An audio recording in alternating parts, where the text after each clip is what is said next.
Hello guys, SS voice explain channel में आप सभी का स्वागत है। आज हम लोग दोबारा से grandfather save his granddaughter and take his revenge की एक और न्यू एपिसोड को एक्सप्लेन करने जा रहे हैं और शायद से ये वाली एपिसोड 5 नंबर एपिसोड होने वाली है। सो अगर आप में से जो भी इसके पिछले वाले एपिसोड को नहीं देखे हो जाके एक बार देख लेना। तो बिना किसी देरी के चलो ये वाले वीडियो को भी स्टार्ट कर देते हैं। हमने देखा था कि जियोंग हायुन ग्रैंडपा के हाथ को काटने के लिए एक बहुत ही भयंकर और बहुत ही पावरफुल स्लैश को ग्रैंडपा के हाथ के ऊपर मार दिया होता है। लेकिन इसी टाइम पे यहाँ पे सियल आ जाती है, जहाँ पे सियल अपना नान्नू मुन्नू छोटू सा हाथ लेके जियोंग हायुन के जो स्लैश है उसे तो यूं ही पकड़ लिया होता है। और इसी सीन के साथ अभी दोबारा से सीन थोड़ा फ्लैशबैक में जाता है। मतलब ग्रैंडपा के पास आने से पहले हम लोग को सियल को दिखाई जाती है, जो कि अभी घर के बाहर बैठे बैठे जो डार्क चिकन है उसे खा रही होती है। लेकिन इस समय सियल बोलती है मुझे बहुत ही ज्यादा डर लग रही है। तो इस समय सियल जो खाना है उसे रख के करके नीचे कूद जाती है और तुरंत ही अपना जो टेक्निक है जिससे कि हाइन ही के पास से सीखी थी उसी टेक्निक को ही यूज करते हुए अभी सियल बहुत ही तेजी से हवाओं में दौड़ते हुए अभी ग्रैंडपा की ओर ही जाने लगती है। और सियल की दौड़ने की जो स्पीड है वो तो आप लोग स्क्रीन के ऊपर देख ही सकते हो। सियल ग्रैंडपा करते हुए अभी ग्रैंडपा की ओर ही दौड़ने लगती है। अभी सीन दोबारा से ग्रैंडपा की ओर दिखाया जाता है, जहाँ पे जियोंग हायुन अपने शॉट से ग्रैंडपा के हाथ को काटने के लिए बहुत ही पावरफुल एक स्लैश मारता है। लेकिन इसी समय सियल भी यहाँ पे पहुंच जाती है और उसके शॉट को अपने एक ही हाथों से पकड़ लेती है और बोलती है, हे मिस्टर, क्या तुम ही मेरे ग्रैंडपा को हर्ट किए हो? एंड ऑब्वियसली अगर एक बच्ची किसी के इतने पावरफुल शॉट स्लैश को अपने एक ही हाथों से रोक लेती है तो सामने वाला का रिएक्शन जैसा होना चाहिए अभी जियोंग हायुन का रिएक्शन ठीक वैसा ही होता है। बेचारा जियोंग हायुन वो अभी अपने शॉट को सियल के हाथ से खींचने की कोशिश करता है, लेकिन वो शॉट को थोड़ा सा भी हिला नहीं पाता। ग्रैंडपा को भी अभी मौका मिल जाता है उसके ऊपर अपने स्पेयर से अटैक करने के लिए। तो ग्रैंडपा बिना किसी देरी करे इसी मौके का फायदा उठा के उसके ऊपर अटैक कर देता है। लेकिन इस अटैक को जो जियोंग हायुन है वो बहुत ही मुश्किल से सही लेकिन किसी तरह डॉज कर लेता है। लेकिन हम लोग को दिखाया जाता है कि इस अटैक के दौरान ग्रैंडपा अपने हाथ से जो स्पेयर है उसे फेंक दिया होता है और इसके साथ ही अपने हाथ में जो इंटरनल एनर्जी है, जो QI एनर्जी है, उसे गैदर करते हुए जियोंग हायुन के पेट में जो heavenly palm fourth movement technique है उसे दे मारता है। एंड ऑब्वियसली ग्रैंडपा का ये जो पाम टेक्निक है ये बहुत ही ज्यादा पावरफुल होता है, जो इम्पैक्ट है वो तो देख ही सकते हो। और इस अटैक को सीधा अपनी छाती पे खाने के बाद जियोंग हायुन का चेहरा कुछ नींबू जैसा हो जाता है। अभी तो इस पाम अटैक के इम्पैक्ट के कारण जियोंग हायुन सीधा उड़ते हुए एक पेड़ के साथ पीठ के बल जाके टकराता है। जियोंग हायुन को इतना ज्यादा दर्द होता है कि उसे तो अभी खून की उल्टी भी होने लगता है। जियोंग हायुन अभी अपने मन में ही बोलता है कि मैंने तो ये सोचा था कि ये ओल्ड मैन एक रिटायर्ड पर्सन है, लेकिन ये बूढ़ा अपने अंदर इतना ज्यादा अमाउंट में इंटरनल QI प्रोसेस करके रख सकता है। इसी समय ग्रैंडपा चिल्लाते हुए पुंगहो से बोलने लगता है, तुम कमीने साले, तुम खड़े खड़े क्या देखने वाले हो? और क्या तुम लोग हमेशा से इस ओल्ड मैन का एडवांटेजेस लेने वाले हो? जल्दी से उस लौंडे के ऊपर अटैक करो। तो इस बात को सुनने के बाद पुंगहो अपने जितने भी धनुर्धर है उन सभी से बोल देता है कि जियोंग हायुन के ऊपर तीरों की बरसात करने के लिए। तो सभी अपने तीरों से जियोंग हायुन के ऊपर लगातार अटैक करने लगता है, जिससे कि जियोंग हायुन जिग जैक मूवमेंट करके डॉज करने लगता है। जियोंग हायुन अभी जिस तरीके से रोल खा खा कर तीरों से बच रहा होता है, ये भी एक तरीके का मार्शल टेक्निक होता है जिसका नाम होता है डोंकी रोलिंग मार्शल टेक्निक। और जियोंग हायुन को अभी इस टेक्निक को यूज करते हुए देखने के बाद हायुन ही अभी समझ जाती है कि जियोंग हायुन बहुत ही ज्यादा इंजोर होकर रखा है। तो हायुन ही अपने जितने भी साथी है उन सभी से चिल्लाते हुए बोलता है कि अभी हम लोग के पास मौका है, जल्दी से इस कमीने बास्टर्ड को जाके मार दो एक साथ। तो अभी के टाइम पे सिचुएशन जिस तरीके से होके रखा है, इन सभी चीजों को देखने के बाद जियोंग हायुन को अंदाजा लग जाता है कि अभी उसका खैर नहीं, वो अभी मारा जाने वाला है। देखते ही देखते बैंडेड के बहुत सारे लोग अपने अपने वेपन को लेके जियोंग हायुन के ऊपर अटैक करने लगते हैं। जियोंग हायुन के पेट में कोई अपना शॉट भी घुसा देता है, तो अभी जियोंग हायुन को भी दर्द महसूस होता है। जियोंग हायुन तो अभी दर्द के मारे जोर जोर से चिल्लाने भी लगता है। और जियोंग हायुन का अभी जो सिचुएशन होके रखा है, मतलब कहने के लिए कुछ भी नहीं है, हंसी भी आ रहा है और दुख भी हो रहा है। मतलब बोलते हैं ना, इंसान चाहे कितना भी ज्यादा ताकतवर हो जाए, एक गलत कदम उसका पूरा जिंदगी पूरी तरीके से खत्म कर सकता है। एज फॉर एग्जाम्पल कोलकाता केसी देख लो। So back to the story. अभी दोबारा से सीन चेंज हो जाता है। हम लोग को ग्रैंडपा के घर का सीन दिखाया जाता है। घर के अंदर सियल अपना मुंह हा करके जिभ भी बाहर करके सो रही होती है, जहाँ पे सियल के साइड में ग्रैंडपा, पुंगहो एंड हायुन ही को भी देखने के लिए मिलते हैं। जहाँ पे ग्रैंडपा अभी बोलने लगता है कि जैसा कि सियल ने बहुत ही ज्यादा अमाउंट में इंटरनल QI को यूज किया, तो इसी कारण ही सियल अभी इस तरीके से सो रही है। साइड से पुंगहो ग्रैंडपा से पूछने लगता है, एल्डर क्या आप ठीक है? तो ग्रैंडपा बोलता है मैं मेरे पूरे लाइफ में जितना दर्द सहा हूँ ये तो उसके सामने कुछ भी नहीं है। ग्रैंडपा अभी पुंगहो से पूछता है कि मेरा जो इंजरी है वो कितना ज्यादा गहरा है। तो पुंगहो बताता है कि इससे आपके लाइफ के ऊपर कोई भी थ्रेट तो नहीं है, लेकिन इसके कारण शायद से आप अपने उस हाथ से अपने स्पेयर को अच्छी तरीके से चला नहीं पाओगे। एंड मुझे नहीं पता कि पुंगहो ग्रैंडपा के कौन से स्पेयर की बात बोल रहा है, क्योंकि पुंगहो के मुंह से इन सभी बातों को सुनने के बाद हायन ही अभी रोने लगती है। नहीं, यहाँ पे एक चीज समझने वाली बात है, ग्रैंडपा के हाथ में चोट लगी है, ग्रैंडपा अपने स्पेयर को पकड़ नहीं सकता, तो इसका मतलब थोड़ी है ग्रैंडपा अपने स्पेयर को तुझे पकड़ने के लिए बुलाएगा जिसके कारण तू अभी रो रही है। लेकिन इस समय ग्रैंडपा अब बोलने लगता है कि क्या हुआ, अब चिंता करने का क्या फायदा, मैंने तो पहले ही बोला था। अब देखो अभी तो उडोंग सेक्ट में से जियोंग हाइन से भी बहुत ही ज्यादा पावरफुल कोई शॉर्ट मास्टर यहाँ पे आएगा और सभी को ही मार के जाएगा, तब मैं भी कुछ नहीं कर पाऊंगा। तो अभी हायनी ग्रैंडपा से पूछने लगती है तो आप ही बताइए आखिरकार अभी हम लोग को क्या करना चाहिए, क्योंकि उडोंग सेट के अंदर जियोंग हाइन से भी ज्यादा पावरफुल पर्सन है और अगर वे लोग यहाँ पे आ गए तो हम लोग का खैर नहीं, मरना एकदम तय है। तो सामने की ओर से ग्रैंडपा अभी एक ही बात बोलता है कि भाग चलो यहाँ से। लेकिन इस समय पुंगहो बहुत ही ज्यादा परेशान होते हुए ग्रैंडपा से बोलने लगता है लेकिन इस जगह को छोड़ के हम लोग कहाँ जाएंगे और कैसे जाएंगे, क्योंकि हम लोग के पास बहुत सारे बैंडेड के मेंबर है। पुंगहो के मुंह से इस बात को सुनने के बाद ग्रैंडपा पुंगहो से पूछने लगता है एक बैंडेड के लीडर के रूप से तुम बहुत ही ज्यादा चिंतित हो रहे हो, तुम मुझे एक बात बताओ, क्या तुम्हारे पास पैसा नहीं है? तो इस बात के रिप्लाई में पुंगहो बताता है कि हम लोग जो नॉर्मल सिविलियन है उन लोगों को नहीं लूटते हैं, और तो और लूटपाट करने के बाद हम लोगों के पास जितने भी पैसे होते हैं उन सभी पैसे को हम लोग अपने जितने भी मेंबर है उन सभी के अंदर इक्वली डिस्ट्रीब्यूट कर देते हैं। पुंगहो के मुंह से अभी इस बात को सुनने के बाद ग्रैंडपा अपने कपड़े को पहनते हुए पुंगहो से बोलता है कि आह तुम बेचारे कचरे साले, कोई ना, तुम लोग को विंटर से पहले यहाँ से निकलना होगा और इससे पहले तुम लोग को एक बहुत ही बड़ा एक और काम करना होगा। और ग्रैंडपा के मुंह से इस बात को सुनने के बाद हायोन ही अभी बहुत ही ज्यादा खुश हो जाती है और अपनी आंखें चमचमाते हुए ग्रैंडपा से पूछने लगती है कि तो ग्रैंडपा आप भी हम लोग के साथ लूटपाट करने के काम में हिस्सेदारी होंगे ना? तो इस बात को सुनने के बाद ग्रैंडपा पूरी तरीके से चौंक जाता है और बोलता है क्या बोल रहा है तू, इस बुढ़ापे में जाके मुझे एक लुटेरा बनाने का प्लान बना रही है क्या? तो आगे से हायन ही पूछती है तो क्या आपको क्या पैसों की जरूरत नहीं है, क्या आप यहाँ से जाके किसी एक दूसरी जगह पे शिफ्ट नहीं होना चाहते हो? हायन ही के मुंह से अभी इस बात को सुनने के बाद ग्रैंडपा हायन ही की ओर देखने लगता है, हायन ही भी ग्रैंडपा के चेहरे की ओर देखने लगती है। कुछ देर बाद ग्रैंडपा बोलता है कि वेल जो करप्टेड ऑफिसर है उन लोगों के पास से पैसे को लूटना वो उतना भी ज्यादा बुरा नहीं है। और इस बात को सुनने के बाद हायन ही और पुंगहो दोनों ही बहुत ही ज्यादा एक्साइटेड हो जाते हैं। तो अभी कुछ देर बाद वे सभी यहाँ से जाने लगते हैं और ग्रैंडपा से जाते टाइम बोलते हैं कि एल्डर अपना ध्यान रखना और हाँ मेडिसिन भी सही टाइम पे ले लेना और अपने शरीर को रेस्ट देना। कुछ देर बाद रात हो जाती है। ग्रैंडपा को हम लोग को बाहर की ओर दिखाया जाता है। ग्रैंडपा अपने स्पेयर को जमीन के ऊपर रख के दो हिस्सों में काटने की प्लान बनाने लगता है, जिससे कि ग्रैंडपा स्पेयर को बहुत ही आसानी के साथ अपने एक ही हाथों से यूज कर पाए। ग्रैंडपा तो अभी स्पेयर को काटने से पहले अपने मन में ही बोलता है कि मेरे प्यारे एंसेस्टर लोग मुझे माफ कर देना, मैं ये आशा करता हूँ कि आप लोग शायद से मेरे इस मजबूरी को समझ सकते होंगे। और ये बोलने के साथ ही अभी ग्रैंडपा स्पेयर को दो हिस्सों में काट देता है। स्पेयर को छोटा करने के बाद अभी अगले वाले हिस्से को ग्रैंडपा अपने दाएं हाथ से उठा लेता है और उसे इधर उधर घुमाते हुए देखने लगता है। और स्पेयर का जो पिछला वाला भाग है उसे ग्रैंडपा सियोल को देने के बारे में सोचता है। लेकिन इस समय ग्रैंडपा जैसे ही उस भाग के काटे हुए हिस्से को अच्छी तरीके से देखता है तो ग्रैंडपा देखता है कि उस भाग से कोई एक कागज बाहर की ओर निकल रहा है। तो ग्रैंडपा अभी जैसे ही उस कागज को अच्छी तरीके से देखता है तो ग्रैंडपा देखता है उस कागज में बेसिकली उसके एंसेस्टर ने एक मैसेज लिख के रखा था जो कि बहुत ही ज्यादा कीमती होता है। इस कागज के अंदर एनहिलिट स्पेयर टेक्निक के बारे में भी लिखी हुई होती है, जो कि लियो फैमिली की एक पुरानी स्पेयर टेक्निक होती है। और इसी टेक्निक के बदौलत लियो फैमिली का जो एंसेस्टर थे वो पूरी तरीके से अनडिफिटेड थे।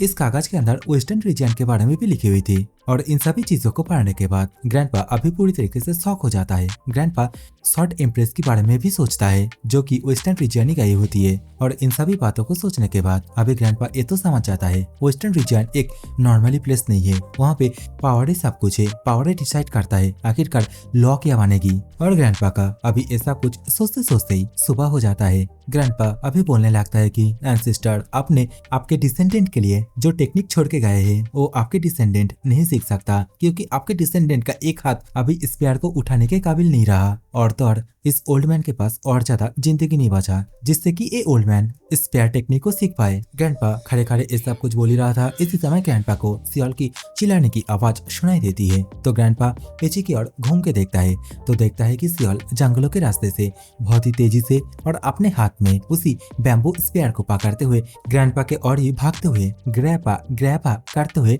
आने लगती है। ग्रैंडपा अभी सियाल के हाथ में उसी बैम्बू स्पेयर को देखने के बाद अपने मन में ही सोचते हुए बोलने लगता है कि ये तो वही बैम्बू स्पेयर है जिसे कि मैं सियाल को बना के दिया था। सियाल हमेशा से अपने साथ इसी बैम्बू को ही रखता है। लगता है सियाल इस बैम्बू स्पेयर को बहुत ही ज्यादा पसंद करती है। और ये सब कुछ सोचने के बाद ही ग्रैंडपा अभी अपने हाथ में उसी कागज की ओर देखता है जहाँ पे बेसिकली वो लास्ट टेक्निक लिखा हुआ था, सबसे ज्यादा पावरफुल। तो ग्रैंडपा भी अभी पूरी तरीके से समझ जाता है कि ये जो लास्ट स्पेयर टेक्निक है, इनहेलिट स्पेयर टेक्निक, इसे ग्रैंडपा को सियाल को ही सिखाना होगा। अभी हम लोग को कुछ देर बाद का सीन दिखाया जाता है।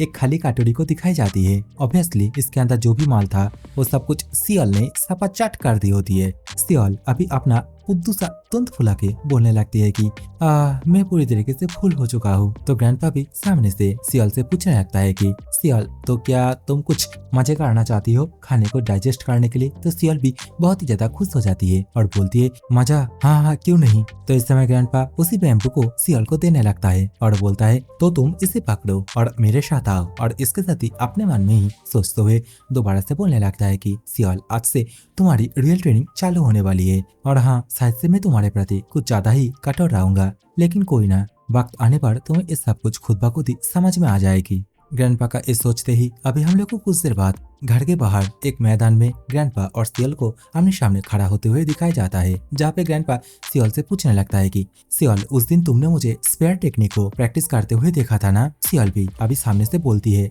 या। तो ग्रैंडपा अभी सियाल से बोलता है कि तो ठीक है, तुम मेरे ऊपर तुम्हारे हाथ में जो बैम्बू है उससे अटैक करना, जिसे कि मैं अपने हाथ में ये जो छोटा सा ट्री ब्रांचेस है इससे ब्लॉक करूंगा। ग्रैंडपा आगे कुछ और कहता इससे पहले ही सियाल बैम्बू से उसी टहनी के ऊपर अटैक कर देती है और उस टहनी का जो मुंडी है उसे ही गायब कर देता है। तो अभी ग्रैंडपा सियाल से बोलने लगता है कि सियाल मैं अभी तक रेडी नहीं हुआ, लेकिन सियाल अभी पूरी तरीके से मूड में आ जाती है और लगातार उसी बैम्बू से ग्रैंडपा के उसी टहनी के ऊपर अटैक करने लगती है। लेकिन बेचारा ग्रैंडपा को इन सभी अटैकों को उसी ब्रांचेस से ब्लॉक करने में बहुत ही ज्यादा परेशानी होने लगती है। ग्रैंडपा तो अभी अपने मन में ही सोचते हुए बोलने लगता है कि सियाल की हर एक अटैक बहुत ही ज्यादा इनक्रेडिबल है। मैं मेरे इस ब्रांचेस के ऊपर मेरे कीवाई एनर्जी को यूज कर रहा हूँ, फिर भी मेरा हाथ पूरी तरीके से झनझना रहा है। ग्रैंडपा अभी ये सब कुछ सोच ही रहा था, लेकिन इसी समय सियाल बहुत ही तेजी से ग्रैंडपा के ऊपर बहुत ही फास्ट बहुत सारे अटैकों को करने लगती है। तो ग्रैंडपा अभी बहुत ही ज्यादा परेशान होते हुए सियाल से बोलता है कि सियाल थोड़ा धीरे, लेकिन इस बात से सियाल को और भी ज्यादा बूस्ट मिल जाती है। सियाल तो अभी पिछले बार से भी ज्यादा बहुत ही खतरनाक और बहुत ही फास्ट अटैकों को करने लगती है। और सियाल का इतना ज्यादा भयंकर अटैकों को देखने के बाद और पिछले बार से भी ज्यादा इस बार और भी ज्यादा तेजी से अटैक करते हुए देखने के बाद ग्रैंडपा का फट के चार हो जाता है। ग्रैंडपा चिल्लाते हुए और डरते हुए भी सियाल से बोलने लगता है कि तुम कमजोर सा छोटे चूहे, तुम्हें क्या लगता है कि तुम इस तरीके से अपने ग्रैंडपा को हरा पाओगे? लेकिन दूसरी ओर सियाल वो तो हंसते हुए बोलने लगती है मजा आ रहा है। मतलब बेचारी उसे तो पता भी नहीं है उसके इन सभी अटैकों के कारण ग्रैंडपा के फट के चार हो रहा है। इसी समय सियाल बहुत ही तेजी से आसमान की ओर जंप कर देती है। तो ग्रैंडपा भी सियाल को पकड़ने के लिए सियाल के ओर ही जंप कर देता है। ग्रैंडपा अभी सियाल के पाँव को पकड़ पाता उससे पहले सियाल दोबारा से हवा में ही एक और बार जंप कर देती है। तो अभी सियाल को इन सभी कारनामा को करते हुए देखने के बाद ग्रैंडपा पूरी तरीके से हैरान हो जाता है। ग्रैंडपा अभी बहुत ही ज्यादा परेशान होते हुए अपने मन में ही बोलता है कि उडोंग सेट के क्लाउड स्टेपिंग टेक्निक आखिरकार वो कैसा टेक्निक है? हाय नहीं ने मेरी बच्ची को आखिरकार एक कैसा टेक्निक सिखाई है। सियाल अभी घर के छत के ऊपर लैंडिंग करता है। तो ग्रैंडपा भी अभी बहुत ही ज्यादा गुस्सा हो जाता है और सियाल से बोलने लगता है कि सियाल क्या तुम अपने ग्रैंडपा के साथ खेलने की कोशिश कर रही हो? और ये बोलने के साथ ही ग्रैंडपा अभी पलक झपकते ही सियाल के पीछे खड़ा हो जाता है और अपने दोनों हाथों से बहुत ही तेजी से सियाल को पकड़ने ही वाला था। इसी समय हम लोग को सियाल की परछाई को दिखाई जाती है। मतलब सियाल यहाँ पे आफ्टर इमेज यूज करती है और इस चीज को तो देखने के बाद ग्रैंडपा भी पूरी तरीके से चौंक जाता है और देखते ही देखते इसी तरह कुछ देर तक पकड़म पकड़े चलता है और कुछ देर बाद ग्रैंडपा भी पूरी तरीके से थक जाता है। ग्रैंडपा अभी थकान के मारे जमीन के ऊपर लेट जाता है। तो इसी समय सियाल ग्रैंडपा के पास आते हुए बहुत ही ज्यादा खुश होते हुए बोलने लगती है कि सियाल जीत चुकी है। लेकिन इस समय ग्रैंडपा थोड़ा सा नाटक करते हुए अभी बोलता है कि लगता है थकान के मारे तुम्हारा ग्रैंडपा मारा जाने वाला है, तो आज से तुम अपने से ही जिंदा रहना। और ये बोलने के साथ ही ग्रैंडपा अभी ऑस्कर पाने वाली नाटक करते हुए अपनी दोनों आंखें बंद कर लेता है। तो इस समय सियल भी बहुत ही ज्यादा परेशान हो जाती है। वो बहुत ही जोर से ग्रैंडपा के गाल पे एक थप्पड़ मार देती है। इसके कारण तो बेचारा ग्रैंडपा के नाक से ब्लीडिंग भी होने लगता है, लेकिन ग्रैंडपा कोई भी रिएक्ट नहीं करता। तो सियल अभी पूरी तरीके से डर जाती है। सियल फुट फुट के रोने लगती है। ग्रैंडपा आप नहीं मार सकते हो, ये सब कुछ बोलते बोलते चिल्लाते चिल्लाते फुट फुट के रोने लगती है। ऐसे ही कुछ देर बाद ग्रैंडपा दोबारा से अपना एक आंख धीरे से ओपन करता है और अपने मन में ही बोलता है कि वीक बास्टर, तुम्हें क्या लगता है तुम चाहे कितना भी ज्यादा पावरफुल बन जाओ, फिर भी तुम तो एक बच्ची हो ना, और तुम्हें कंट्रोल करना कौन सी बड़ी बात है। तो इस समय इस सब कुछ सोचने के बाद ही ग्रैंडपा अभी थोड़ा सा और नाटक करते हुए अभी बोलने लगता है कि सियल। तो सियल भी अभी तुरंत ही ग्रैंडपा के पास आते हुए बोलने लगती है कि हाँ ग्रैंडपा।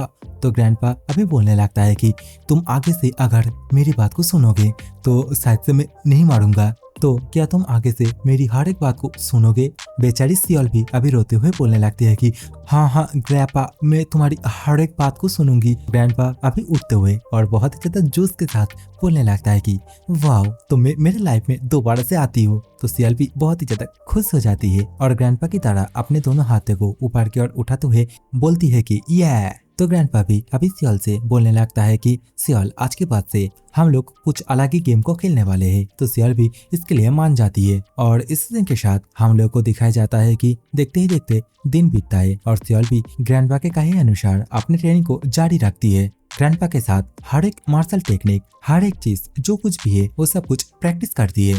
अभी तो हम लोग को सियल और ग्रैंडपा को एक बहुत ही बड़ी पत्थर के सामने देखने के लिए मिलते हैं, जहाँ पे ग्रैंडपा अभी सियल से बोलने लगता है कि वाह, तुम तो इस बड़े से चट्टान के ऊपर अपने हथेली से अटैक करके, मतलब पाम अटैक करके इस पत्थर में कंपन बनाने में सक्षम हो गए। तो सियल, क्या आज की ट्रेनिंग को हम लोग यहाँ पे स्टॉप कर दे और कुछ खाने के लिए जाए। तो सियल भी हर बार की तरह बस एक ही बात बोलती है, मीट। तो इस समय ग्रैंडपा और सियल दोनों ही एक दूसरे के हाथ पकड़ के यहाँ से जाने लगते हैं। लेकिन इसी समय ग्रैंडपा नोटिस करता है कि जिस चट्टान के ऊपर सियल ने अभी अभी अटैक किया था, उसी चट्टान के ऊपर एक क्रैक आती है और एक पत्थर का टुकड़ा नीचे की ओर गिरने लगता है। लेकिन इस समय ग्रैंडपा तो और भी ज्यादा सरप्राइज हो जाता है जब ग्रैंडपा देखता है कि वो टूटा हुआ पत्थर का टुकड़ा नीचे की ओर नहीं आ रहा है, वो तो हवा में फ्लोटिंग कर रहा है और वो उसी पत्थर के ऊपर जाके बैठ जाता है। और ऐसा कुछ कारनामा जिसने किया होता है वो और कोई नहीं, सियल ही होती है। सियल टेलीकिनेसिस पावर को यूज करते हुए ये सब कुछ कर रही होती है और तो और ये भी बोलती है, मुझे माफ कर देना पत्थर। लेकिन अभी सियल को ये सब कुछ करते हुए देखने के बाद ग्रैंडपा पूरी तरीके से हैरान हो जाता है। ग्रैंडपा तो अभी ये भी बोलने लगता है कि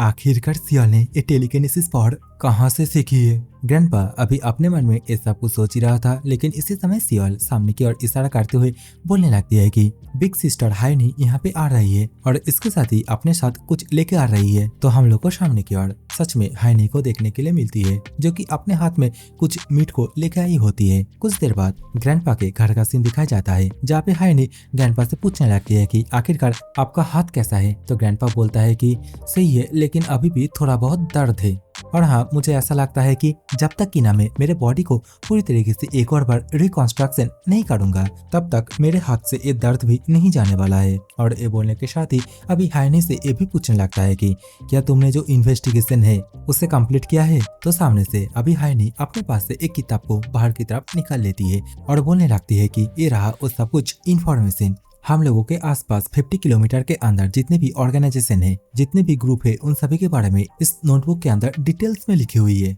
तो ग्रैंडपा भी अभी वो जो नोटबुक है उसे अच्छी तरीके से दिखने लगता है। तो बेसिकली इस नोटबुक के अंदर जितने भी करप्टेड ऑफिसर है, मतलब जो दल संस्था जो बोलते हैं ना, जो लोगों से इलीगली पैसे को लूटता है और अपने पास जमा करके रखता है, उन सभी संस्थाओं के बारे में इस नोटबुक के अंदर अच्छी तरीके से लिखी हुई होती है। ग्रैंडपा भी एक एक करके नोटबुक के जितने भी पेज है उन सभी को उल्टा उल्टा के दिखने लगता है। तो सामने की ओर से अभी हाइनी हंसते हुए ग्रैंडपा से बोलने लगती है कि ग्रैंडपा, अगर आप इस नोटबुक के आखिरी तक देखेंगे तो शायद से ये चीज हम लोग के लिए प्रॉब्लमेटिक हो जाएगा, क्योंकि इस नोटबुक के पीछे की तरफ जितने भी पेजेस है उन सभी में जितने भी पावरफुल संस्था है उन सभी का नाम है। तो मेरे ख्याल से शुरुआत के पेजेस में जो संस्थाओं का नाम लिखी हुई है उन सभी के ऊपर ही हम लोगों को ध्यान देना चाहिए। लेकिन ग्रैंडपा कहाँ रुकता है, ग्रैंडपा उल्टा उल्टा के अभी लास्ट पेज में ही आके रुकता है। तो सामने की ओर से हाइनी अभी थोड़ा सा परेशान होते हुए बोलने लगती है कि हे लास्ट पेज में हेवनली ड्रैगन मर्चेंट एसोसिएशन के बारे में लिखी हुई है। ये एसोसिएशन वाले बहुत ही ज्यादा कमीना है। वे लोग आम इंसानों से उन लोगों के खून पसीने से किए हुए कमाई को छीन लेते हैं। लोगों को लोनशिप के अंदर फंसाना, लोगों का आमदनी करना, जिसमें औरतें और बच्चे भी शामिल है। हाइनी की मुंह से अभी इन सभी बातों को सुनने के बाद ग्रैंडपा बहुत ही ज्यादा हैरान होते हुए हाइनी से पूछता है कि लेकिन फिर सभी आखिरकार ये सब कुछ कैसे करते हैं, क्या किसी को पता नहीं है? तो सामने की ओर से हाइनी जवाब देते हुए बोलती है कि वेल, उन सभी के पीछे ऑर्थोडॉक्स मार्शल सेठ के हाथ है, तो इसी कारण फिर सभी ये सब कुछ खुले आम करते हैं। मतलब चोरी करो, मर्डर करो और ऊपर से पुलिस वाले को पैसे खिला दो तो हो जाएगा खेल खत्म। और पॉलिटिशियन तो है अपना ही। इन सभी बातों को बोलने के बाद हाइनी ग्रैंडपा से अभी ये भी बोलने लगती है कि क्यों ना हम हेवनली ड्रैगन मर्चेंट एसोसिएशन को छोड़ के किसी और ही जगह के बारे में सोचे। लेकिन ग्रैंडपा सामने से बताता है कि अगर हम किसी को लूटेंगे तो हेवनली ड्रैगन मर्चेंट यूनियन को ही लूटेंगे। और इस बात को सुनने के बाद हाइनी की पैरों तले जमीन पूरी तरीके से खिसक जाती है। और इसी सीन के साथ अभी सीन दोबारा से चेंज हो जाता है। हम लोग को सांगक्वान काउंटी का सीन दिखाया जाता है, जहाँ पे हम लोग को एक रेस्टोरेंट का सीन दिखाया जाता है, जिसके अंदर एक लौंडा अभी साफ सफाई करते हुए अपने बाप से बोलने लगता है कि फादर, चलिए हम लोग इस रेस्टोरेंट को यहीं पे बंद कर देते हैं। देखो, हम लोगों के सामने वाला दुकान भी अपने दुकानों को बंद करके इस जगह को छोड़ के ही चला गया। लेकिन इस समय उसका बाप बहुत ज्यादा गुस्सा होते हुए और अपने हाथ को टेबल के ऊपर पटकते हुए अभी बोलने लगता है कि मैं अपने इस जगह को कभी भी उन लोगों के हवाले नहीं करूंगा। तो बेटा बोलता है कि लेकिन अगर इस तरीके से चलता रहा तो हम लोग का जो कर्जा है वो तो दिन ब दिन बढ़ता ही जाएगा। अभी तो हमें ये भी दिखाया जाता है कि यहाँ पे एक पर्सन आता है रेस्टोरेंट के अंदर, लेकिन इसी वक्त यहाँ पे दो गार्ड आके उस पर्सन से बोलने लगता है कि यहाँ पे क्या कर रहे हो भाई, जल्दी से निकल जाओ, अगर अपना जान प्यारी है तो बेसिकली वे गार्ड इस रेस्टोरेंट के अंदर जो भी आते हैं उन सभी को ऐसे ही भगा देता है। लड़के का बाप भी बहुत ही ज्यादा गुस्सा हो जाता है, झाड़ू लेके मारने के लिए जाने लगता है। लेकिन लड़का अभी अपने बाप को रोकते हुए बोलने लगता है, ए बाप, डर नहीं लगता तेरे को? हाँ, मारना है क्या? तू तो मर जाएगा, लेकिन मेरे बारे में भी कुछ सोच, मेरा क्या होगा? लेकिन इसी समय यहाँ पे ग्रैंडपा सियाल के हाथ को पकड़ते हुए आ जाता है। तो हमें कुछ देर बाद का सीन दिखाया जाता है, जहाँ पे ग्रैंडपा ये जो रेस्टोरेंट है इसके अंदर बैठा हुआ होता है, जहाँ पे मालिक आके ग्रैंडपा से पूछता है कि आप यहाँ पे कैसे आए? तो ग्रैंडपा भी अभी बहुत ही बैडेस्ट तरीके से रिप्लाई देता है कि क्या हुआ भाई, मैं यहाँ पे चल के आया। तो बाप भी अभी बहुत ही ज्यादा परेशान होते हुए, मतलब थोड़ा बहुत शौक होते हुए ग्रैंडपा से पूछता है कि लेकिन बाहर की तरफ वो जो दो गार्ड है उन लोगों का क्या वे दोनों गार्ड आपको अंदर की तरफ आने के लिए रोके नहीं? तो ग्रैंडपा आगे से बोलता है कि वे दोनों को देख के बहुत ही ज्यादा टायर्ड लग रहा था, तो मैं उन दोनों को कुछ देर के लिए सुला दिया। और ये बोलने के साथ ही ग्रैंडपा अपने लिए खाना ऑर्डर कर देता है। लेकिन ग्रैंडपा सिर्फ एक ही खाने को ऑर्डर करता है, लेकिन हमें दिखाया जाता है कि वो पर्सन, मतलब इस रेस्टोरेंट का मालिक, ग्रैंडपा के लिए तरह तरह की खाना लेके आया होता है। और रोते हुए ग्रैंडपा से बोलने लगता है कि मैं बहुत ही ज्यादा खुश हूँ, क्योंकि बहुत दिनों के बाद मेरे रेस्टोरेंट के अंदर आज एक कस्टमर आया। लेकिन इसी समय यहाँ पे एक लौंडा आ जाता है, जो कि आते ही एक कुर्सी को दो हिस्सों में काट देता है और चिल्लाते हुए बोलने लगता है कि आखिरकार किसकी हिम्मत हुई जो कि यहाँ पे आए और तो और मेरे लोगों को भी मारे। तो अभी बाप उस पर्सन के पास जाने लगता है और चापलूसी करते हुए बोलने लगता है कि आखिरकार आप किसके बारे में बातें कर रहे हैं। लेकिन वे पर्सन अपने पाँव से बाप के पाँव में छोटा सा एक किक मारते हुए बोलता है, चल हट। ग्रैंडपा भी अभी रेस्टोरेंट के अंदर खाना खाते हुए बोलने लगता है, बाहर की ओर से कुत्ते भौंकने की आवाज यहाँ तक सुनाई दे रहा है। तो बेटा ग्रैंडपा से बोलने लगता है कि आप थोड़ा संभाल के रहिए, क्योंकि वो जो लौंडा है वो हेवनली ड्रैगन मर्चेंट एसोसिएशन का एक फर्स्ट रेटेड मार्शल आर्टिस्ट है। और तो और वे लौंडे का जो निकनेम है वो होता है पाम ब्लोसम, जो कि सुनने में थोड़ा सा भी मजा नहीं आ रहा है। तो हम उसे गेंडुआ बोलेंगे। अभी गेंडुआ रेस्टोरेंट के अंदर आते ही बहुत सारे प्लेटों के अंदर से एक प्लेट को उठा लेता है और ग्रैंडपा के और फेंक के मारता है। लेकिन वो प्लेट ग्रैंडपा के पास आने से पहले ही रास्ते में रुक जाता है। तो बेसिकली ये क्या होता है, सियल खाना खाते खाते अपने टेलीकिनेसिस पावर का यूज करते हुए प्लेट को हवा में ही रोक ली होती है। तो अभी ग्रैंडपा भी उठ खड़ा हो जाता है और चलते चलते गेंडुआ के पास ही आने लगता है। गेंडुआ भी डरने लगता है और अपने मन में ही सोचते हुए बोलने लगता है कि आखिरकार ये मॉन्स्टरस ओल्ड मैन कौन है? क्या ये कोई डेमोनिक काल्ट के रिटायर्ड हुआ मार्शल मास्टर है। देखते ही देखते गेंडुआ अभी ग्रैंडपा के सामने गिर कर रहने लगता है, बोलने लगता है कि मुझे माफ कर देना। तो ग्रैंडपा भी आगे से बोलता है कि तुम्हें ये भी पता है कि किसके सामने माफी मांगना चाहिए। तो तुम्हें शायद ये भी पता होगा कि आखिरकार एक ओल्ड मैन के सामने अपने बॉडी से किस तरीके से पे करना है। अरे यार, हर बात में डबल मीनिंग आ जाती है। तो हमें सामने की ओर दिखाया जाता है कि ग्रैंडपा गेंडुआ के चेहरे पे बहुत ही जोर जोर से थप्पड़ मार रहा होता है। दूसरी ओर रेस्टोरेंट के मालिक का बेटा सियोल से बोलने लगता है कि उस तरफ मत देखो बच्ची, लेकिन सियोल घंटा भी उस तरफ देखता ही नहीं है, वो तो अपने खाने के ऊपर ही ध्यान दी होती है। ऐसे ही बहुत देर तक चाटा मारने के बाद ग्रैंडपा गेंडुआ का हालत पूरी तरीके से खराब कर देता है। बेचारा गेंडुआ के मुंह से अभी तो खून भी बाहर की तरफ आ रहे होते हैं। और इसके साथ ही ग्रैंडपा भी अपने मन में ही बोलता है कि मैं आशा करता हूँ कि बैंडेड के लोग अच्छी तरीके से अपने अपने काम को कर रहे हैं। और ग्रैंडपा का इस सोचते ही अभी सीन दोबारा से चेंज हो जाता है। हम लोगों को अभी एक अलग ही जगह का सीन दिखाया जाता है, जहाँ पे ड्रैगन अलायंस के दो लोग मिलके किसी एक लेडी को बालों से पकड़ के खींच के ले जा रहे होते हैं। उसी लड़की का बाप अभी रोकने की कोशिश भी करता है, लेकिन वे लोग बाप को धक्का मार के साइड में फेंक देता है। अभी तो यहाँ पे जितने भी लोग खड़े हुए थे वो सभी भी बहुत ही ज्यादा गुस्सा होने लगते हैं, लेकिन चाह कर भी कुछ नहीं कर पाता है। लेकिन इसी समय यहाँ पे कोई चिल्लाते हुए बोलता है, हे तुम कचरे। तो इस बात को सुनने के बाद अभी हेवनली ड्रैगन अलायंस के उन दोनों मेंबर में से एक मेंबर बहुत ही ज्यादा गुस्सा हो जाता है और पीछे की ओर घूमते हुए बोलता है, कचरे ये सब कुछ बोलने की हिम्मत किसकी हुई? वो कौन सी बीच है जो कि ये सब कुछ बोल रही है? तो हमें दिखाया जाता है ये और कोई नहीं, ये हाय नहीं होती है, जो कि उडंग सेट के कपड़े को पहनते हुए यहाँ पे आ गई होती है। और तो और हाइनी के साथ अभी हम लोग को बैंडेड के दो लोगों को भी देखने के लिए मिलते हैं, जो दोनों भी उडंग सेट के कपड़े को पहना हुआ होता है। तो अभी उडंग सेट के दो टाविस्ट को देखने के बाद वे दोनों बहुत ही ज्यादा घबरा जाता है। हायोनी सामने से बहुत ही ज्यादा एटीट्यूड के साथ बोलती है, अगर तुम अपने हाथ को नहीं खोना चाहते हो तो उसे जाने दो। तो सामने की ओर से अभी वो पर्सन उसी लड़की के बाल को बहुत ही जोर से खींचते हुए अभी बोलने लगता है कि हम लोग तो बस अपने कर्जे को ले रहे हैं, तो कृपया करके आप लोग अपने रास्ते पर जाइए। तो फिर लौंडे के मुंह से अभी इस बात को सुनने के बाद हायोनी बिजली की रफ्तार से उस लौंडे के हाथ को काट देती है। वे लौंडे तो कुछ देर तक समझ ही नहीं पाता है आखिरकार हुआ क्या है,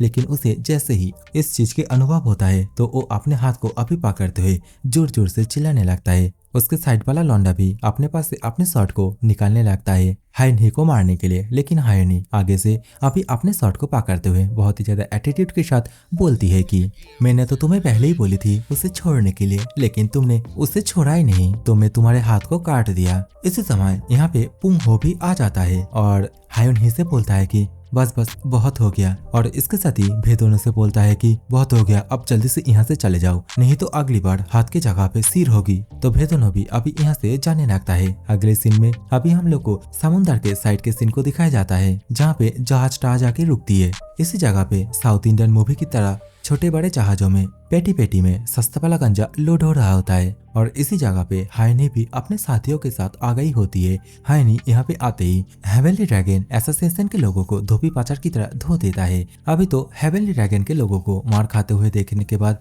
जो आम लोग यहाँ पे मजदूरी करते हैं वो भी बहुत ही ज्यादा खुश होते हुए बोलता है कि वाह मजा आ गया, हमेशा से हम लोग यहाँ पे लात घूसे खाते थे, लेकिन आज पहली बार इन लोगों को मार खाते हुए देख रहे हैं। सच में ऊपर वाला है। वह लौंडा अभी ये सब कुछ बोल ही रहा था, लेकिन साइड में से अभी उसका एक दोस्त उसके मुंह को बंद कर देता है और बोलता है चुप चुप चुप चुप चुप। तो इस समय हम लोग को यहाँ पर माउंट हुआ सेक्ट के कुछ डिसाइपल को देखने के लिए मिलते हैं, जिनमें से एक डिसाइपल अभी सामने की ओर आते हुए कहने लगता है कि हेवनली ड्रैगन मर्चेंट एसोसिएशन के लीडर माउंट हुआ सेक्ट के आउटर डिसाइपल है, और तो ये जगह भी माउंट हुआ सेक्ट के अंडर ही आती है। तो आखिरकार तुम सभी यहाँ पे क्या कर रहे हो उडोंग सेट के चमचो? बेहल अंडे के मुंह से अभी इस बात को सुनने के बाद पुंग हो पीछे की ओर घूमता है और बोलता है कि तुम ये पूछ रहे हो कि हम लोग यहाँ पे क्या कर रहे हैं? और पुंग हो का ये कहते ही अभी हम लोग को कुछ देर पहले का सीन दिखाया जाता है, जहाँ पे हायोन ही इन सभी से ये बोल रही होती है, तुम सभी अपने बातों के ऊपर ध्यान रखना, हमेशा से एक टाइस्ट की तरह बिहेवियर करना, और हाँ हर एक बात पे बैंडेड की तरह झगड़ा करने मत लगना। लेकिन अभी प्रेजेंट का जो सीन है वो तो कुछ और ही होता है। इन लोग का सिचुएशन और इन लोगों के बिहेवियर तो कुछ और ही बता रहा होता है। पुंग हो तो बहुत ही ज्यादा गुस्सा के साथ चिल्लाते हुए उसे बोलने लगता है कि साले कमीने, तुम लोगों की वो कचरे आंख वो क्या सिर्फ दिखावे के लिए है, या फिर तुम लोग दिन के उजाले में लुटे हुए इन सभी मालों के अंदर से उन लोगों से बराबर भाग लेते हो? पुंग हो का ये बोलने के साथ ही अभी हम लोग को कुछ दिन पहले का सीन दिखाया जाता है, हम लोगों को ग्रैंडपा, हायोनी एंड पुंगहो को भी देखने के लिए मिलते हैं। ये तीनों मिलकर आपस में ही बातें करने लगते हैं हेवनली ड्रैगन मर्चेंट एसोसिएशन के बारे में, जहाँ पे हम लोग को ये पता चलता है कि इस मर्चेंट एसोसिएशन के अंदर 200 से भी ज्यादा मार्शल आर्टिस्ट है और इस एसोसिएशन का जो जनरल मैनेजर है उसका नाम है यांगचुन। यांगचुन के under 4 martial first rated martial artist रहते हैं और ये जो 4 फर्स्ट रेटेड मार्शल आर्टिस्ट है इन्हें जेंटलमैन के नाम से बुलाया जाता है। पुंगहो के मुंह से अभी इन सभी बातों को सुनने के बाद ग्रैंडपा बोलता है याथो, जो लोग दिन दहाड़े स्कैम करते हैं, जिन लोगों का कोई सम्मान ही नहीं है, उन लोगों को जेंटलमैन बोलना, चाचा क्या बोल रहे हो। तो आगे से पुंगहो दोबारा से बोलने लगते हैं कि एल्डर यही नहीं और भी सुनिए। तो ग्रैंडपा अभी आगे से बोलने लगता है कि हाँ मुझे पता है, तुम यही कहने वाले हो ना कि वो जो एसोसिएशन है उसका जो लीडर है वो माउंट फासेट के आउटर डिसाइपल है। तो साइड से अभी हायन ही बोलने लगती है कि हाँ, जैसा कि एक बड़े सेट को चलाना इसमें बहुत ही ज्यादा खर्चा होता है, तो वे लोग इसे आउटर डिसाइपल के रूप से सिलेक्ट किया है एंड हाँ, माउंट फासेट को इससे बहुत ही अच्छा खासा पैसा भी मिलते हैं एंड ऑब्वियसली यहाँ पे जो कुछ भी हो रहा है वो सब कुछ मूरिन अलायंस के अंडर ही होता है। तो ग्रैंडपा अभी बहुत ही ज्यादा गुस्सा होने लगता है। ग्रैंडपा तो अभी ये भी बोलने लगता है कि इस मिशन को कंप्लीट करने के लिए बस हम लोग ही नहीं जाएंगे, हम लोग के साथ कोई और भी जाएगा। तो इस बात को सुनने के बाद अभी हायनी समझ जाती है कि इसमें उसे भी घसीटा जा रहा है। तो हायनी भी अपनी ओर इशारा करते हुए पूछने लगती है कि क्या आप लोगों का मतलब मेरे से है।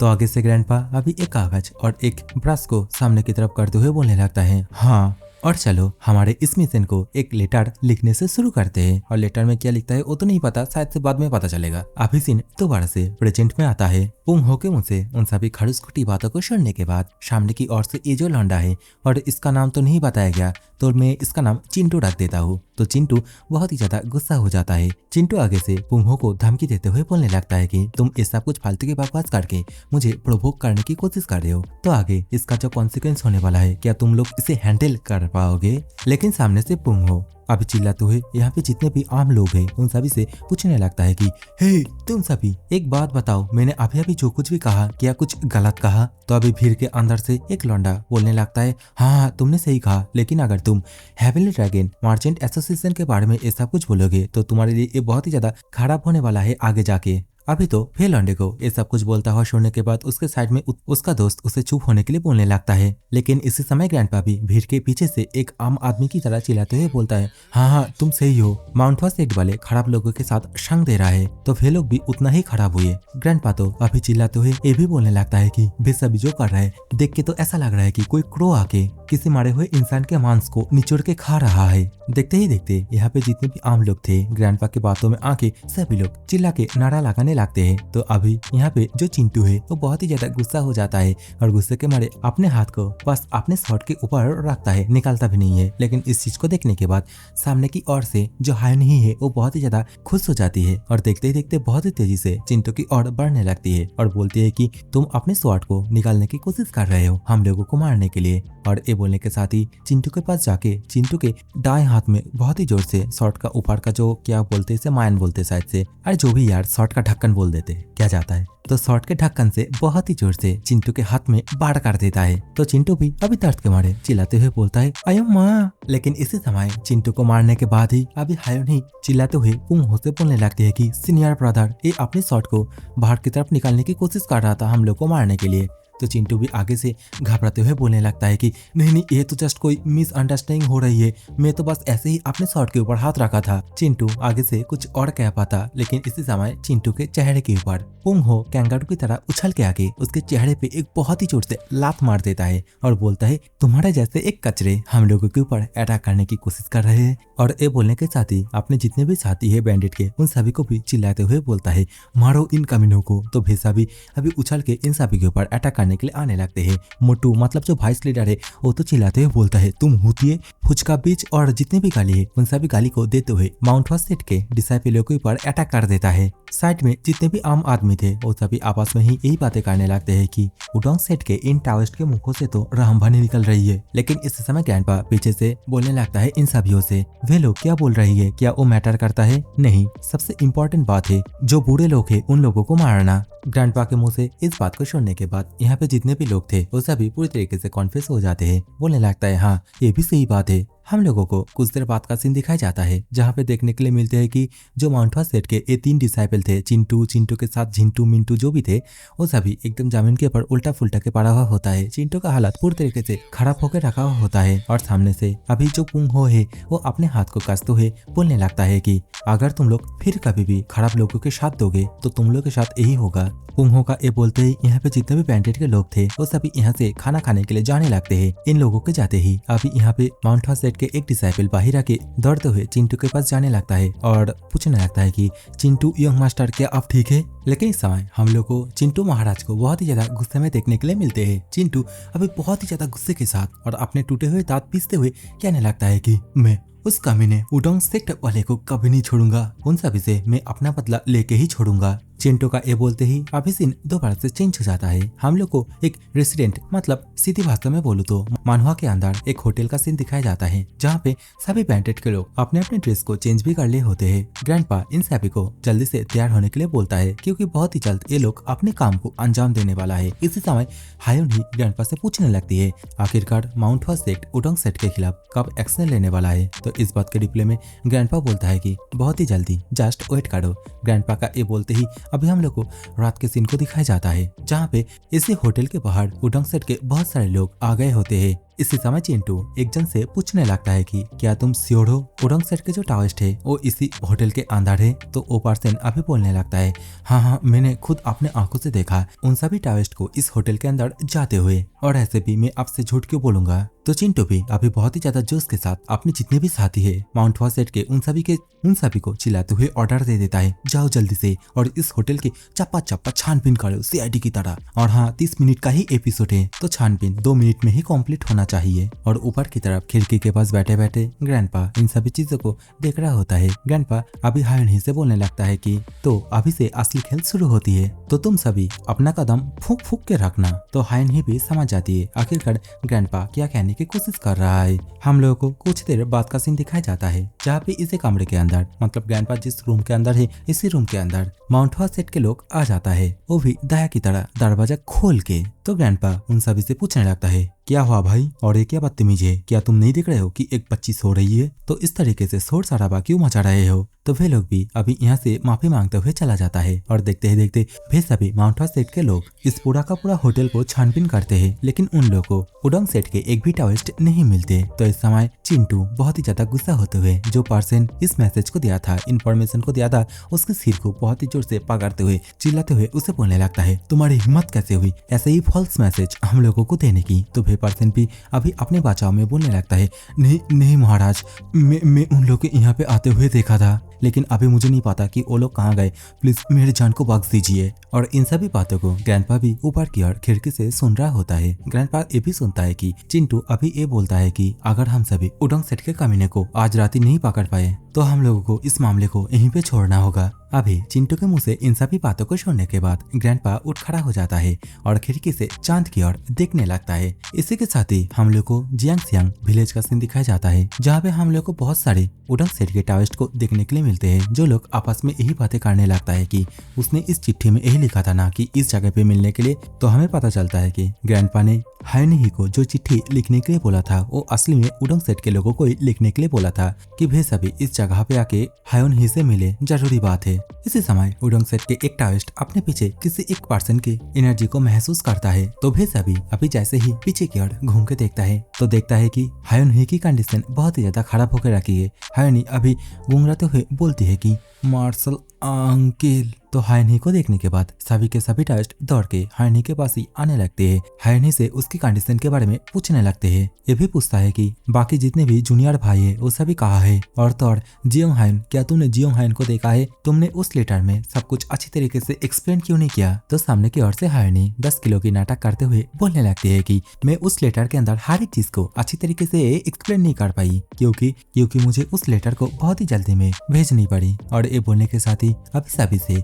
दोबारा से हायोन ही और 5 किलो की नाटक ऐड करते हुए बोलने लगती है सभी लोग मारा जा चुके हैं, अभी तो हायनी मगरमच्छ के आंसू बहाते हुए बोलने लगती है कि बस मैं ही जिंदा थी, लेकिन वे लोगों ने मेरे साथ बहुत ही ज्यादा उल्टी सीधी काम की है, बहुत ही ज्यादा घिनौनी काम किया है, जिससे कि मैं आप लोगों को बता ही नहीं सकती। हायन ही की नाटक बढ़िया तरीके से 15 किलो वेट लेके चली रही थी, लेकिन इसी वक्त यहाँ पे उडोंग सेट के एक पावरफुल एल्डर मुंह यहाँ पे आ जाता है और हायन ही से पूछने लगता है, तुम जो कुछ भी बोल रही हो क्या वो सब कुछ सत्य बात है? लेकिन अचानक से यहाँ पे एक एल्डर को देखने के बाद हायन ही पूरी तरीके से डर जाती है, अंदर से पूरी तरीके से कांप उठती है। हायन ही वो तो अपने मन में ही यही बोलती है कि यह चीज तो आउट ऑफ स्क्रिप्ट है, मुझे हर एक चीज को सोच समझ के आंसर देना होगा, नहीं तो मेरी यही पड़ी मोये मोये हो जाएगी। हायन ही तो अभी अपने मन में ही यही सोचती है कि क्या मैं अपने नाटक से इस पर्सन को बुद्धू बना पाऊंगा। अभी तो सामने की ओर से वही मुंह हो जो एल्डर है वो बहुत ही ज्यादा ऑरा रिलीज करते हुए अभी हायन ही से बोलने लगता है कि तुम ये कह रही हो कि तुम्हारे जितने भी मार्शल अंकल थे वो सभी मारा जा चुका है, बस तुम एक लोली फीमेल डिसाइपल किसी भी तरह सरवाइव करने में सक्षम हो गए, और अगर तुम्हें एकदम सच बोलनी है तो मुझे बताओ आखिरकार वो कौन कमीना है जो कि उडोंग सेट के ग्रेट उडोंग सेट के डिसाइपलों को छुआए। एल्डर के मुंह से अभी इन सभी बातों को सुनने के बाद हायनी अंदर ही अंदर पूरी तरीके से फट जाती है, बहुत ही ज्यादा डर जाती है। लेकिन इसी समय वही एल्डर अपने बॉडी के अंदर से इनक्रेडिबल अमाउंट में ऑरा बाहर की तरफ रिलीज करते हुए हायनी से दोबारा से बोलने लगता है कि जल्दी से मुझे बताओ, वो भी बिना किसी झूठ बोले। तो सामने से अभी हायनी कपकपाती हुई आवाज में और बहुत ही ज्यादा डरते हुए बोलने लगती है कि जब हम लोग बैंडेड के हर एक लोगों को पूरी तरीके से खत्म करने के बाद वापस लौट रहे थे, तब हमारे ऊपर रात के अंधेरे में हेवनली ड्रैगन मर्चेंट एसोसिएशन के लोगों ने अचानक से स्नीकी अटैक कर दिए और हमारे जितने भी साथी है उन सभी को मार दिए। लेकिन मैं उस जगह से किसी भी तरह अपनी जान को बचाते हुए भाग पाई। और ये सब कुछ बोलने के बाद ही अभी हायनी और 5 किलो नाटक ऐड करते हुए, मतलब अभी 20 किलो की नाटक करते हुए दोबारा से, लेकिन इस बार थोड़ा सा आंसू बहाते हुए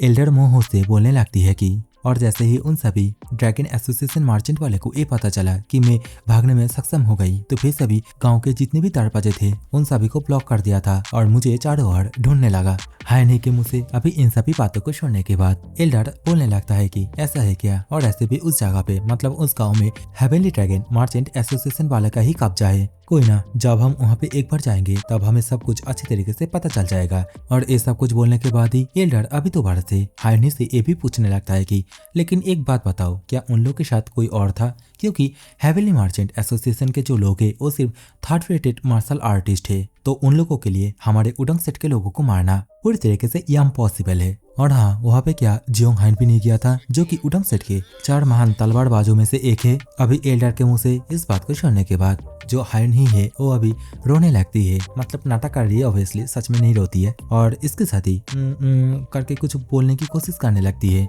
लेकिन कुछ बोलती नहीं है। लेकिन एल्डर इस चीज को देखने के बाद बहुत ही ज्यादा गुस्सा हो जाता है और दोबारा से अपने बॉडी के अंदर बहुत ही ज्यादा अमाउंट में इंटरनल ऑरा रिलीज करते हुए पूछने लगता है कि क्या तुम मुझे अभी भी सच सच नहीं बताने वाली हो? तो इसके जवाब देते हुए अभी जो हायन ही है वो और भी ज्यादा रोने लगती है और एक्टिंग करते हुए बोलने लगती है कि एल्डर, जो असली सच्चाई है वो है कि हेवनली ड्रैगन मर्चेंट एसोसिएशन के पीछे, मतलब उन लोग के बैकअप में माउंट हॉर्स सेक्ट के लोग थे। इस बात को तो सुनने के बाद जो एल्डर मुंह है वो पूरी तरीके से हैरान हो जाता है। अभी साइड में से एक और डिसाइपल अभी एल्डर से बोलने लगता है कि एल्डर इस बात का सेंस बनाता है क्योंकि माउंट हॉर्स सेक्ट हमेशा से जो हेवनली मर्चेंट एसोसिएशन है उन लोगों से फंड लेती है। तो इस समय एल्डर दोबारा से, लेकिन इस बार बहुत ही ज्यादा परेशान होते हुए अभी हायनी से पूछने लगता है कि क्या तुम पूरी तरीके से श्योर हो कि इस अटैक के पीछे पूरी तरीके से माउंट हॉर्स सेक्ट का ही हाथ है? तो हायनी भी रोते हुए बोलती है, हाँ मैं पूरी तरीके से श्योर हूँ, मैं मार्शल अंकल को झूठ कैसे बोल सकती हूँ? हायनी के मुंह से अभी इस बात को कंफर्म करने के लिए अभी एल्डर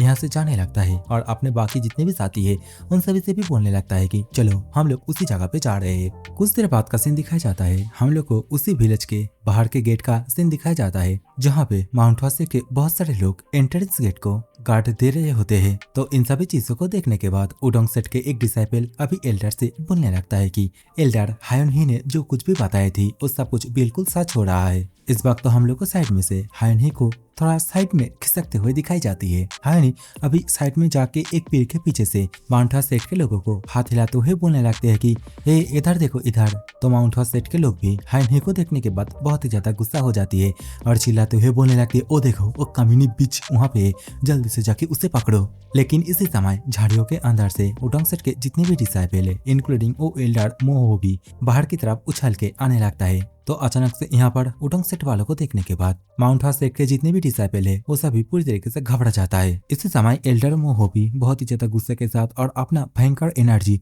रिलीज करते हुए चिल्लाते हुए बोलता है कि तुम सभी कमीने, आखिरकार तुम लोगों की हिम्मत कैसे हुई। अभी तो एक डिसाइपल एल्डर से पूछने लगता है कि एल्डर क्या हम उन सभी को मार दे। तो एल्डर भी इन सभी को बता देता है, जाके सभी को मार दो, मुझे बस इनमें से एक ही पर्सन चाहिए जो कि बोल पाए। तो एल्डर के पास से इस ऑर्डर को पाने के बाद जितने भी डिसाइपल है वो सभी माउंट हॉर्स सेट के ऊपर धावा बोल देते हैं। एक डिसाइपल तो माउंट हॉर्स सेट के एक डिसाइपल को एक ही स्लैश में 2 टुकड़ों में भाग कर देता है और देखते ही देखते यहाँ पे जितने भी माउंट हॉर्स सेट के डिसाइपल थे उन सभी को मार दिया जाता है एक्सेप्ट 1, मतलब एक को छोड़ के। और उस डिसाइपल के सामने अभी एल्डर आके बोलने लगता है कि अगर तुम मेरे हर एक सवालों का जवाब सही से देते हो तो मैं तुम्हें बख्श दूंगा। तो लौंडा भी बहुत ही ज्यादा घबराते हुए बोलता है, हाँ जो भी चाहिए ले जाओ, मेरे सारे प्रॉपर्टी भी ले जाओ। तो ग्रैंडपा आगे से पूछने लगता है कि तो बताओ इस विलेज के अंदर क्या माउंट हॉर्स सेट के मेंबर है। तो लौंडा भी आगे से बोलता है, हाँ है।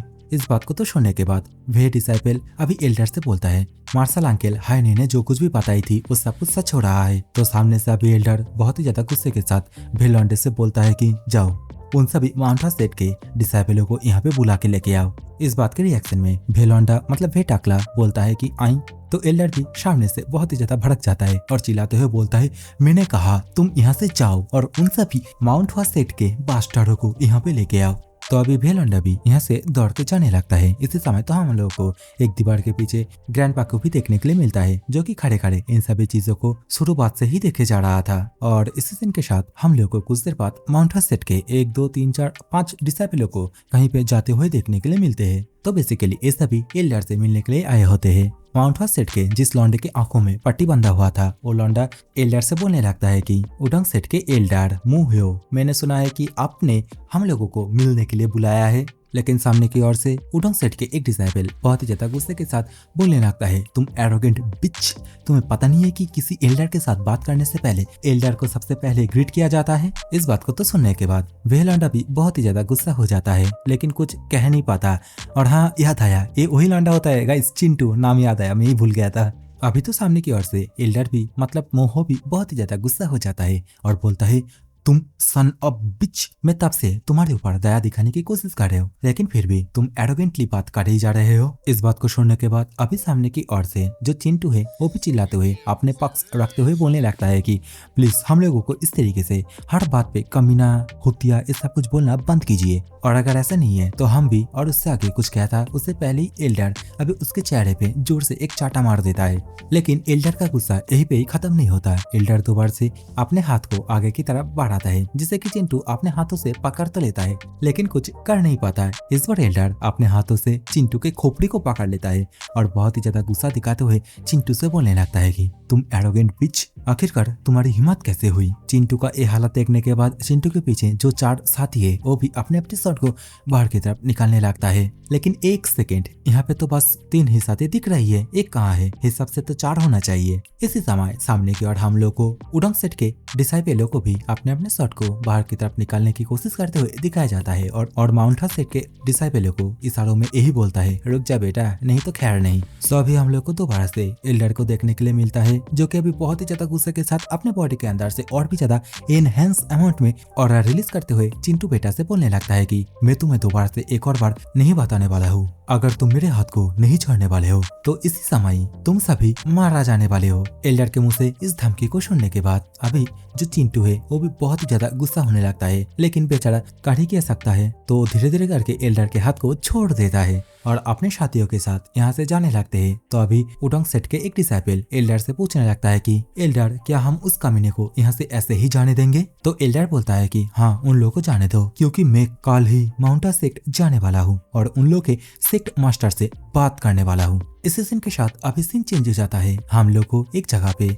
माउंट सेट के लोगों को पीते हुए दिखाई जाता है, जहाँ पे चिंटू बहुत ही गुस्सा हो रहा था। चिंटू के साइड में से एक लौंडा बोलने लगता है कि जब से हमारे सेक्ट में वो टूर्नामेंट हुआ था, उसी टूर्नामेंट के बाद से ही भेस अभी हम लोगों को नीचा देखता है। आज अगर उन लोग के साथ एल्डर नहीं होता तो गारंटी आज हम लोग उन सभी को वाइप आउट कर देते। तो सामने की ओर से एक और लौंडा बोलता है कि शायद से हम लोगों को भी हम लोग के एल्डर को इन सभी बातों के बारे में इन्फॉर्म कर देना चाहिए। तो कोई एक जन बोलता है कि लेकिन हम लोग यहाँ पे आए हैं एल्डर को बिना बताए, तो अभी उन लोगों को इन सभी चीजों के बारे में बोलना, क्या ये चीज हम लोगों के लिए डिफिकल्ट नहीं हो जाएगा? इसी समय चिंटू जो वाइन की बाउल है उसे धड़ाम करके टेबल के ऊपर पटक के मारता है और चिल्लाते हुए बोलने लगता है कि तो हम क्या करें, हम क्या ऐसे ही हाथ पे हाथ रख के बैठे रहे? बहुत हो गया। तो हम लोग को कुछ देर बाद देखने के लिए मिलते हैं कि चिंटू ने हेवनली ड्रैगन मर्चेंट एसोसिएशन के जितने भी सोल्जर है उन सभी को यहाँ पे गैदर कर लिया होता है और बहुत ही गुस्से के साथ बोलता है कि वो कमीने उडोंग सेट का लीडर, उसका तो आज आखिरी रात होने वाला है। वो चाहे एक एल्डर क्यों ना हो, लेकिन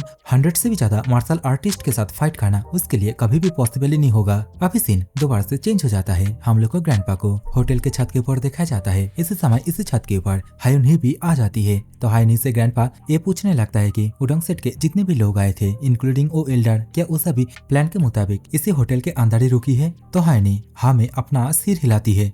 इसके साथ ही ग्रैंडपा को ये भी बता देती है कि जो एल्डर मुहो है उसने ये बताया कि कल के दिन ही वो माउंट हॉस सेक्ट जाएगा सेक्ट मास्टर से बात करने के लिए। ग्रैंडपा, और अगर ऐसा होता है तो आपको नहीं लगता कि हम लोग उडोंग सेट के बारे में, मतलब उडोंग सेट के नाम को यूज करके जो कुछ भी करा है वो सब कुछ एक्सपोज हो जाएगा? हायुनही के मुंह से इन सभी बातों को सुनने के बाद ग्रैंडपा अभी हायुनही से पूछने लगता है कि हायुनही, क्या तुमने इस विलेज का जो सबसे ज्यादा मोस्ट डिलीशियस फूड है उसे ट्राई किया? वो एक मीट है। तो हायुनही भी ग्रैंडपा से पूछने लगती है, आप वही मीट के बारे में बोल रहे हो ना जिससे पकाने से पहले बहुत सारे तेल में मैरिनेट किया जाता है और मैरिनेट करने के बाद गरम तेल में फ्राई किया जाता है? तो आगे से ग्रैंडपा भी बोलने लगता है कि हाँ ठीक, वैसे ही हम लोगों ने पहले से ही Wudang sect and Mount Hua sect के ऊपर बहुत ही अच्छी तरीके से तेल छिड़क दिया है। तो तुम्हें क्या लगता है कि वे सभी कल के लिए वेट करेगा? जो होगा वो आज रात ही होगा। ग्रैंडपा का ये बोलते ही अभी हम लोग को माउंट हॉस सेट के बहुत सारे लोगों को 100-200 हेवनली ड्रैगन मर्चेंट एसोसिएशन के लोगों के साथ उसी होटल की तरफ ही जाते हुए दिखाया जाता है, जहाँ पे उडोंग सेट का वो एल्डर और उसके सारे डिसाइपल है। अभी तो चिंटू बहुत ही ज्यादा गुस्से के साथ सभी मर्चेंट वालों को चिल्लाते हुए बोलने लगता है, जाओ उन सभी को इतना तड़पाओ जिससे कि उन लोगों को अपने किए पे पछतावा हो। और इन सभी चीजों को ऊपर से ही एल्डर मुंह हो और उसका एक डिसाइपल खड़े खड़े देख रहा होता है, जहाँ पे एल्डर बोलने लगता है कि क्या वे सभी अपने अपने दिमाग खो चुका है, लेकिन कोई ना, आज मैं इन सभी को अपने हाथों से मारूंगा। एल्डर की ये कहते ही अभी हम लोग को ग्रैंडपा और हायुनही को बहुत ही तेजी से कहीं पे जाते हुए दिखाई जाते हैं। तो बेसिकली वे सभी एक जगह पे आ गया होता है जहाँ पे हेवनली ड्रैगन मर्चेंट एसोसिएशन के जितने भी पैसा है उस सब कुछ रखा हुआ था। ग्रैंडपा अभी इन सभी से चिल्लाते हुए बोलता है कि एवेंजर्स जाके सब लूट लो।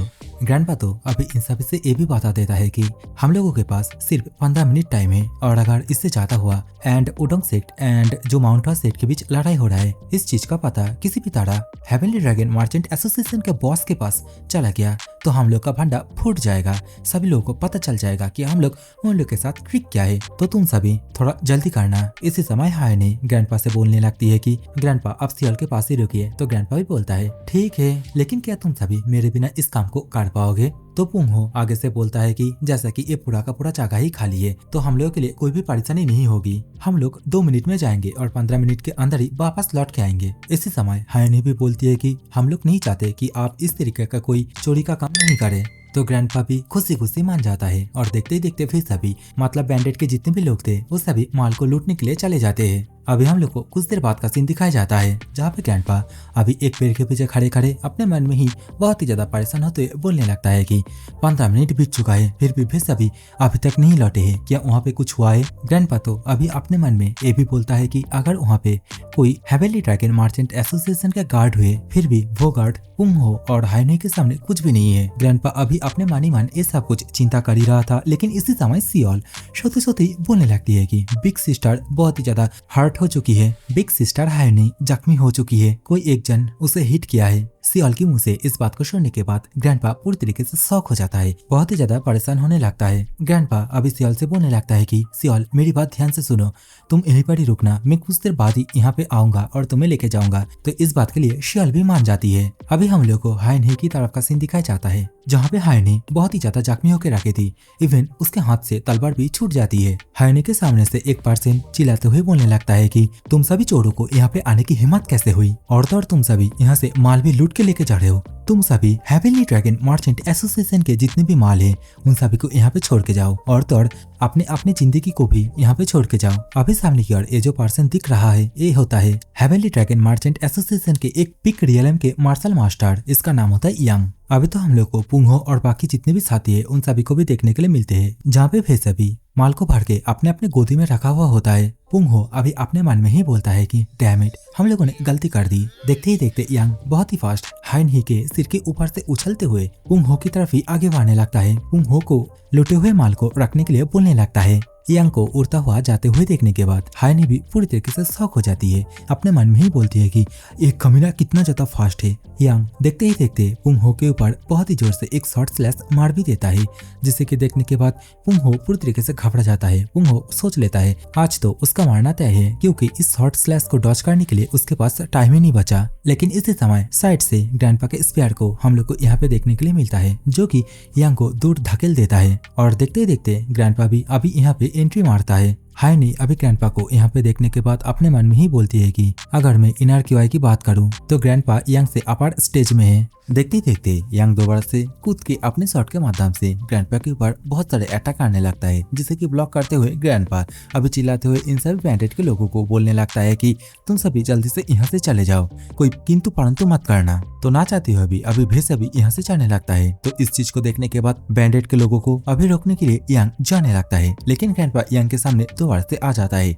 यांग के ऊपर अपने स्पेयर से एक बहुत ही खतरनाक अटैक कर देता है, जिसे कि यांग बहुत ही आसानी से रोक लेता है। लेकिन इस अटैक के फोर्स के कारण यांग अभी पीछे की ओर धकेल जाता है। ग्रैंडपा की ये जो पावर है वो देखने के बाद अभी यांग भी समझ जाता है ग्रैंडपा एक मार्शल मास्टर है, लेकिन उसे एक बात समझ नहीं आता है आखिरकार ग्रैंडपा बैंडेड के लोगों के साथ क्या कर रहा है। लेकिन अभी इन सभी बातों को नजरअंदाज करते हुए यांग ग्रैंडपा के ऊपर लगातार अटैक करने लगता है। अभी हम लोग को हायनी को देखने के लिए मिलती है, जो कि जाते जाते रुक जाती है और पीछे की ओर देखते हुए अपने मन में ही सोचते हुए बोलने लगती है कि ग्रैंडपा क्या यांग को अपने एक ही हाथों से लड़ाई करके हरा पाएगा। फाइट करते करते यांग भी अभी समझ जाता है कि ग्रैंडपा केवल अपने राइट हैंड को ही यूज कर रहा है, लेफ्ट हैंड का कोई यूज ही नहीं कर रहा है। तो इसी मौके का फायदा उठा के अभी जो यांग है वो ग्रैंडपा के लेफ्ट आर्म के ऊपर बहुत ही जोर से एक स्लैश अटैक कर देता है, जिससे कि ग्रैंडपा बहुत ही ज्यादा आसानी के साथ डॉज कर लेता है। लेकिन इस अटैक से ग्रैंडपा का जो कपड़ा है वो थोड़ा सा फट जाती है, लेकिन यांग को ग्रैंडपा का जो वीक पॉइंट है वो मिल जाता है। तो यांग अभी लगातार ग्रैंडपा के उसी लेफ्ट आर्म की ओर अटैक करने लगता है,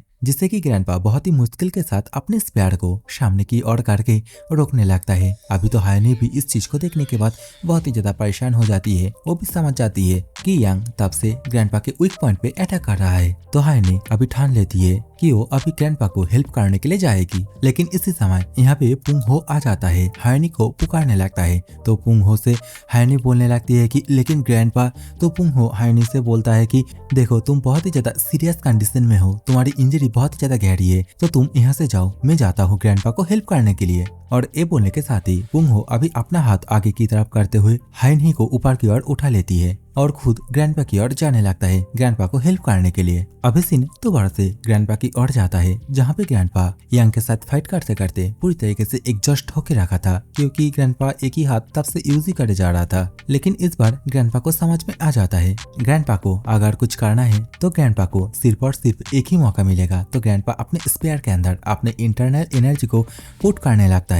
लेकिन इसी समय ग्रैंडपा को कुछ अजीब सा लगता है। ग्रैंडपा अपने पीछे की ओर घूम के देखता है और सामने की ओर से जो यांग है वो भी कूद के ग्रैंडपा की ओर ही आने लगता है और बोलने लगता है ए बुढ़ा, तू फाइट के बीच में कहाँ उका झुकी मार रहा है। ग्रैंडपा अभी पीछे की ओर ही देखते हुए बहुत ही ज्यादा परेशान होते हुए बोलने लगता है कि इधर मेरे पास मत आओ। ग्रैंडपा का एक कहते ही अभी हम लोग को पुंगहो को देखने के लिए मिलते हैं। लेकिन देखते ही देखते पुंगहो के पाँव के नीचे से सियोल भी रेलगाड़ी झुक करते हुए आने लगती है। ग्रैंडपा भी अभी और भी ज्यादा परेशान होते हुए चिल्लाते हुए बोलने लगता है कि सियोल यहाँ पे मत आओ। अभी तो यहाँ पे अचानक से एक छोटी बच्ची को देखने के बाद यांग भी पूरी तरीके से घबरा जाता है। यांग अपने मन में ही सोचते हुए बोलता है कि आखिरकार ये बच्ची इतना ज्यादा तेज कैसे भाग सकती है। दूसरी ओर सियोल ग्रैपा ग्रैपा करते हुए ग्रैंडपा की ओर ही आने लगती है। तो ग्रैंडपा भी चिल्लाते हुए पुंगहो से बोलने लगता है कि पुंगहो जल्दी से तुम सियोल को पकड़ो। तो हम लोग अभी देखने के लिए मिलते हैं कि पुंगहो जैसे ही ड्राइव करके सियोल को पकड़ने की कोशिश करता है, सियोल वैसे ही अपनी स्पीड को और भी ज्यादा तेज कर लेती है और तुरंत ही यहाँ से उई करते हुए निकल जाती है और ग्रैंडपा की ओर जाने लगती है। और इन सभी चीजों को देखने के बाद यांग का दिमाग परेशानी के मारे पूरी तरीके से फट जा रहा होता है। यांग तो अपने मन में ही बोलता है मुझे नहीं पता आखिरकार इस दुनिया में आजकल क्या हो रहा है, लेकिन अगर मैं इस बच्ची को एक होस्टेज के रूप से यूज करता हूँ तो मेरे लिए जीतना और भी ज्यादा आसान हो जाएगा। और ये बोलने के साथ ही यांग अभी सीधा अपने हाथ को बढ़ाते हुए सियल की ओर ही जाने लगता है और देखते ही देखते सियल को जैसे ही पकड़ने की कोशिश करता है वैसे सियल जंप कर देती है, लेकिन तुरंत ही यांग अपने दूसरे हाथों से सियल को पकड़ लेती है, जो कि देखने के बाद अभी ग्रैंडपा बहुत ही ज्यादा परेशान होने लगता है। सियल के पास ही आने लगता है, लेकिन अभी यांग धमकाते हुए ग्रैंडपा को बोलने लगता है कि आगे मत आना, नहीं तो मैं इस बच्ची को मार दूंगा और तुम्हारे जितने भी साथी है जो कि यहाँ से गोल्ड लेके भागा है उन सभी को यहाँ पे बुलाओ, नहीं तो मैं इस बच्चे के सिर को काट दूंगा। और अभी के सिचुएशन वाइज पुंगहो भी बहुत ही ज्यादा घबरा जाता है और बोलने लगता है कि ठीक है मैं मेरे साथियों को बुला रहा हूँ, तुम इस बच्ची को कुछ मत करना। दूसरी ओर हम लोग को सियल को भी देखने के लिए मिलती है, जो कि यांग के हाथ से निकालने के लिए बहुत ही ज्यादा कोशिश कर रही होती है। इवन वो अपने बॉडी के अंदर से ब्लू कलर की ऑरा रिलीज भी कर रही होती है। तो इन सभी चीजों को देखने के बाद सियल की जो स्ट्रेंथ है उसे मापने के बाद जो यांग है वो भी बहुत ही ज्यादा परेशान हो जाता है। वो अपने मन में ही बोलता है कि ये बच्ची है या फिर कोई मॉन्स्टर है, इसके पास इतना ज्यादा स्ट्रेंथ कहाँ से आया, लगता है मुझे और भी ज्यादा इनर की वाई यूज करना होगा, लेकिन इससे भी कोई फायदा नहीं होता। उस सियल को अभी धमकाते हुए बोलने लगता है कि शांत हो जाओ, नहीं तो मैं तुम्हारे सिर को काट दूंगा। लेकिन सियल भी अभी आगे से बोलती है नहीं मैं नहीं हूँगा। और ये बोलने के साथ ही सियल अचानक से अपने एक हाथ को ऊपर की ओर उठाता है और उसी हाथ को धीरे से उसके हाथ के ऊपर रखता है, जिसके कारण इस जगह से एक ब्लू कलर की वेव निकलती है। देखते ही देखते सियल यांग के हाथ से छूट जाती है। कुछ देर तक यांग को भी समझ में नहीं आता आखिरकार हुआ क्या है, लेकिन अगले ही पल उसके हाथ में बहुत ही ज्यादा दर्द चालू हो जाता है। उसके हाथ के अंदर जितनी भी हड्डी है वो पूरी तरीके से चूरमाचूर हो जाता है। और बेसिकली यहाँ पे सियल लियो फैमिली का जो हेवनली पाम टेक्निक है उसे यूज किया होता है। यांग अभी दर्द के मारे गुंगराते हुए अपने मन में ही बोलने लगता है कि आखिरकार मेरे हाथ के साथ ये हुआ क्या, मेरे हाथ के अंदर जितने भी हड्डी है वो सभी पूरी तरीके से टूट चुका है। अभी तो यांग सियल की ओर देखते हुए अपने मन में ही बोलने लगता है कि लगता है मैं इस बच्चे के कारण इंज्योर हो चुका हूँ और मेरी इंटरनल इंजरी बद से बदतर हो जाए उससे पहले मुझे इस बच्चे को मारना होगा। और ये बोलने के साथ ही अभी यांग अपने शॉट के माध्यम से सियल के ऊपर अटैक करने के लिए आगे बढ़ता है, लेकिन इसी टाइम पे जो ग्रैंडपा है वो जो यांग है उसके बालों को पकड़ के खींच लेता है। ग्रैंडपा तो अभी बहुत ही ज्यादा गुस्से के साथ यांग से चिल्लाते हुए बोलने लगता है कि तुम बास्टर्ड, तुम्हारी हिम्मत कैसे हुई कि तुम मेरी पोती को मारने की कोशिश करो। और ये बोलने के साथ ही अपने स्पेयर के माध्यम से उसके ऊपर अटैक करता है, लेकिन इस अटैक को डॉज करते हुए यांग एकदम सीधा आसमान की ओर उड़ जाता है और अपने शॉट के अंदर इंटरनल की वाई डाल के ग्रैंडपा के ऊपर अटैक करने के लिए आने लगता है। लेकिन हमें देखने के लिए मिलता है कि ग्रैंडपा अपने स्पेयर के अंदर थोड़ा सा इंटरनल एनर्जी डालता है और स्पेयर की एक लेजर बीम यूज करके यांग के छाती को फाड़ देता है। अभी इस अटैक को खाने के बाद यांग दर्द के मारे चिल्लाते हुए जमीन के ऊपर गिरता है और जमीन के ऊपर ही दर्द के मारे छटपट छटपट करने लगता है, गुंगराने लगता है। तो ग्रैंडपा आगे से आते हुए यांग से पूछने लगता है क्या हुआ भाई, दर्द हो रहा है? मेरे इस अटैक के कारण तुम्हारे बॉडी के अंदर जितने भी हड्डी है वो पूरी तरीके से क्रैक हो चुका है और इस अटैक के कारण तुम्हारे जितने भी इंटरनल ऑर्गन है वो सभी पूरी तरीके से जल चुका है एंड ऑब्वियसली इन सभी के कारण अभी तो तुम्हें दर्द तो होगा ही। तो अभी इतना ज्यादा पेन फील होता है कि यांग और सहन नहीं कर पाता है। गुंगराते हुए अभी कांपती हुई आवाज में ग्रैंडपा से बोलने लगता है कि मुझे प्लीज मार दो, लेकिन ग्रैंडपा पूरी तरीके से रिफ्यूज कर देता है और यांग को ऐसी हालत में छोड़ के यहाँ से पुंगहो और सियल को अपने गोदी में लेके जाने लगता है। और इसी सीन के साथ ही ये वाली वीडियो यही पे खत्म होती है। तो यार देखो, जाने से पहले एक ही बात बोलना था, वीडियो पे व्यूज घंटा भी नहीं आ रही है। तो अगर आप लोगों ने वीडियो को पूरा देखे हो और अभी तक भी देख रहे हो तो थैंक यू, और अगर स्किप कर करके देख रहे हो तो वेरी वेरी थैंक यू। कुछ नहीं कहना है, और जो भी चैनल पे पहली बार है ना, चैनल को सब्सक्राइब करके जाना। और अगर ये वाली वीडियो आप लोगों को पसंद नहीं आई है और पहली बार इस वाली वीडियो को देख रहे हो तो आप लोग ना चैप्टर 1 से देखना, गारंटी देता हूँ पसंद आएगी। So take care, bye bye, love you all.